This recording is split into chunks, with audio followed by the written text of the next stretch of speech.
too loud. The rat near the rafter, the distant cough an old man, even the palm fronds, pumping each other in the wind. Ada turned in her sleep and reached out, her arm falling across my waist.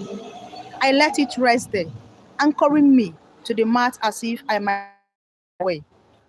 I rose without speaking.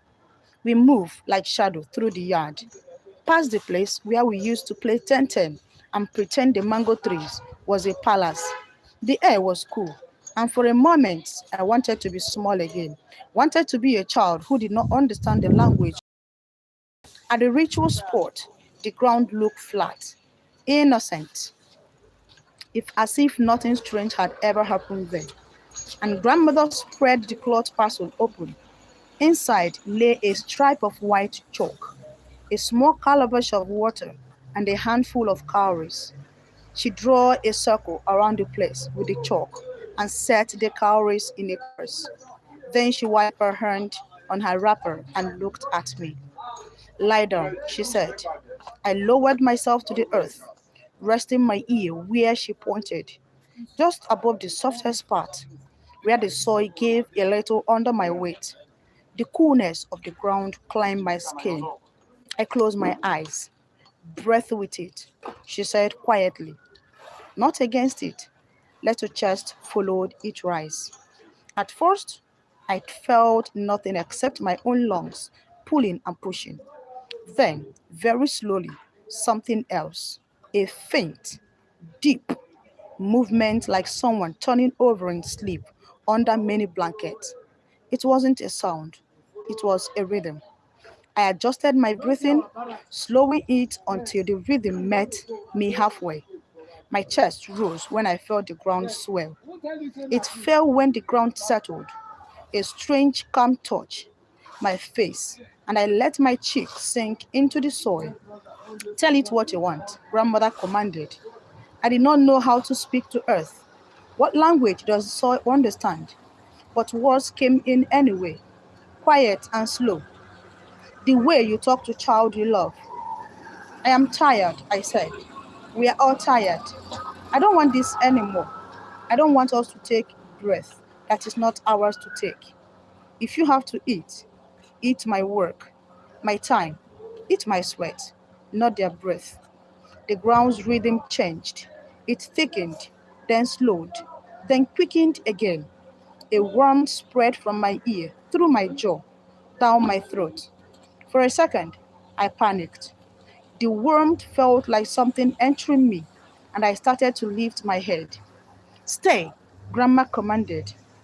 I pressed back into the soil, and my fingers dug into the top layer, not to anchor myself, but to be more here. The warmth grew and became something like a door, opened into a cool room. Then the earth trembled, not like the small shivers I had felt before these trembling moves outward, a circle rippling under the field, making the young maize whisper all at once.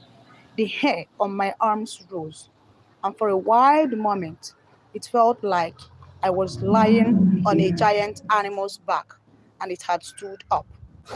Do not run, Grandma said calmly and firm. I didn't run, I breathed.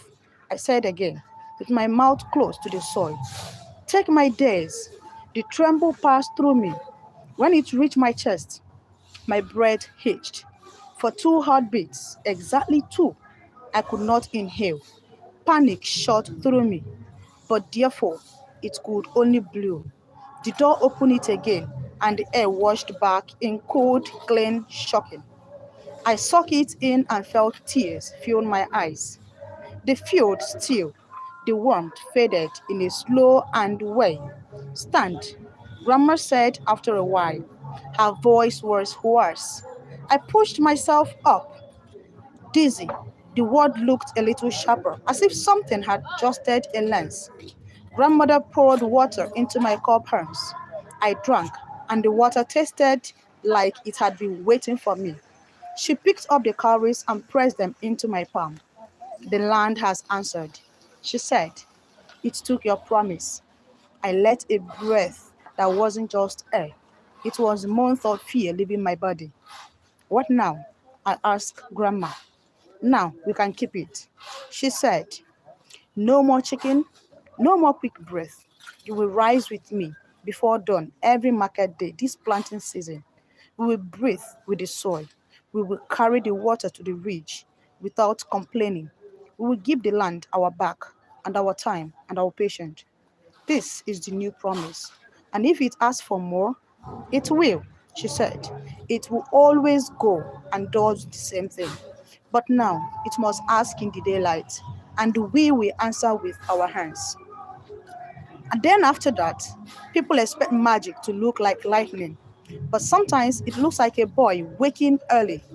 The next week, we did as she said. We rose before the chicken.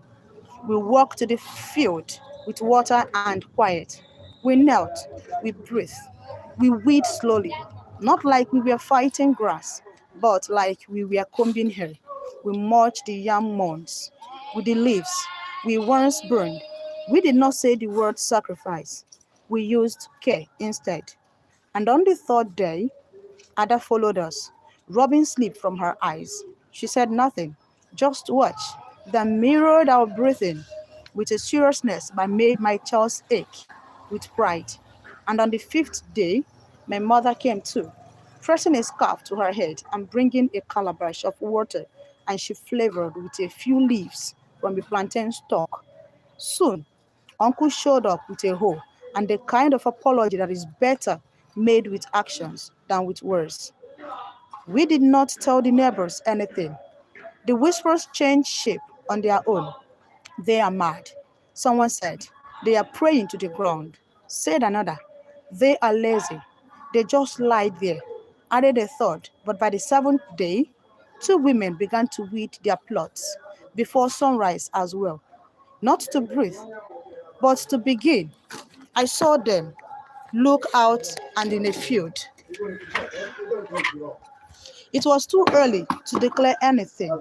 The maize was still thin, and the yam leaves still pale. But in the quiet, smoothing began to turn. A nest of soldier ants relocated from a ridge that had been laying to one which we have merged with plantain peel. After they moved, the ridge recovered.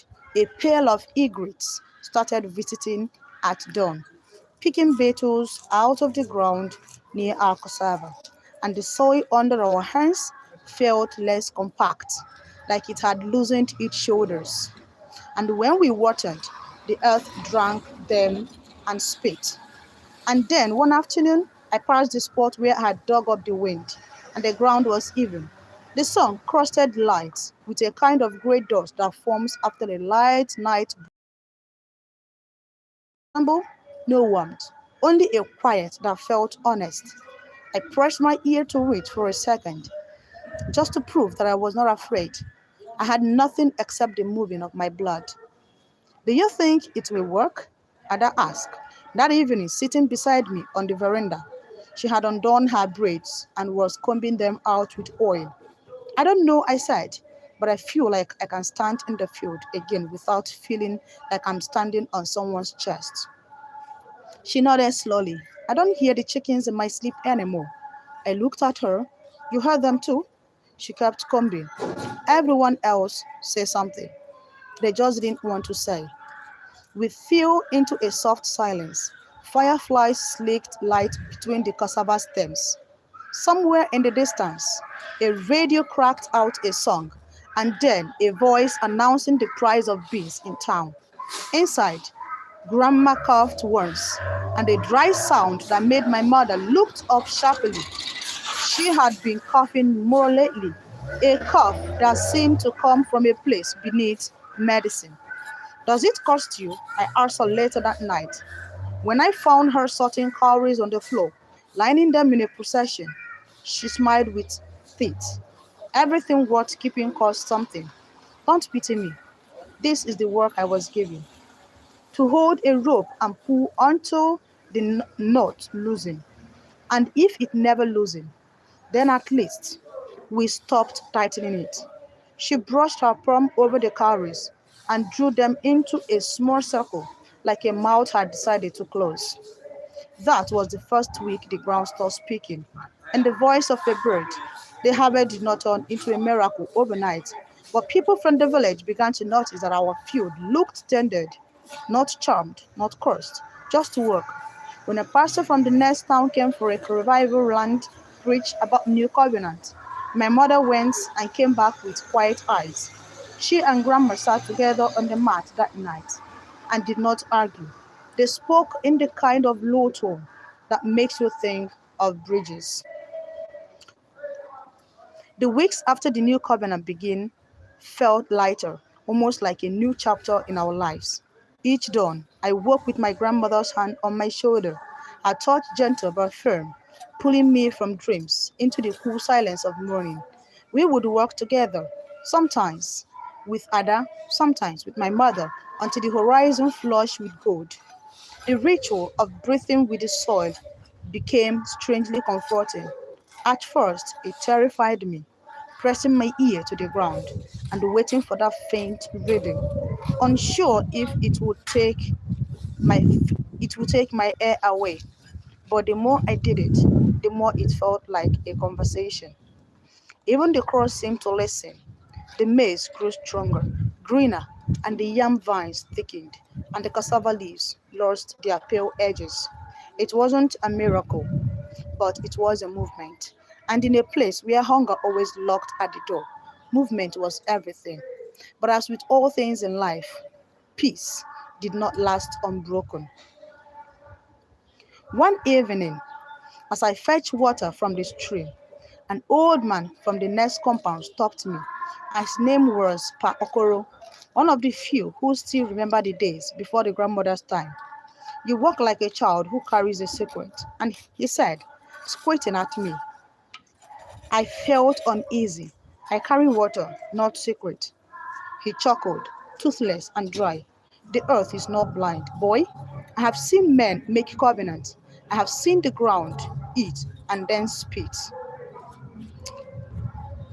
I stood in the middle of the farm, just as before, but this time the chickens did not rise from the soil. Instead, my grandmother stood there, her feet half sunk into the earth, as if the soil was swallowing her slowly. She didn't struggle, she only looked at me and said, the land does not forget, it treats. And when I woke, sweat drenched my body and my throat ached from shouting her name in my sleep.